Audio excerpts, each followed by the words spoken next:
Hi friends, welcome to my channel. Ksheerabdi Dwadashi రోజు అయితే లక్ష్మీదేవికి అయితే పూజ చేసుకుంటాం కదా. నేనైతే ఈ విధంగా చాలా సింపుల్గా అయితే పూజ చేసుకున్నాను.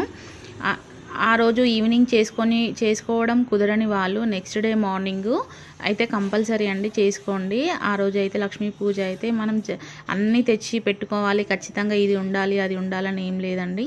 మనకు తోచిన విధంగా మనకి ఎలా ఇష్టమైతే మనకి ఏది అవైలబుల్గా ఉంటుందో అదే దాంతో అయితే ఆ వస్తువులతో అయితే మనమైతే పూజ అనేది చేసుకోవాలి. ఖచ్చితంగా బంతిపూలు అయితే మనము ఎర్రటి బంతిపూలతో అయితే అలంకరణ అయితే కంపల్సరీగా చేసుకోండి. ఇంకా 11 దీపాలు అయితే పెట్టుకోవాలి. అలా అని 11 ఒత్తులతోటి దీపారాధన చేసుకున్నాను. అదేవిధంగా ఉసిరికాయ దీపము రెగ్యులర్గా మనం తులసి అమ్మవారి దగ్గర పెట్టుకునే దీపం అయితే ఖచ్చితంగా పెట్టుకోవాలి. అదేవిధంగా ఉసిరి చెట్టుకి కూడా పూజ అనేది కంపల్సరీగా చేసుకుంటారు. ఈ విధంగా అయితే పూజ అయితే కంప్లీట్ చేసుకున్నాను. చాలా సింపుల్.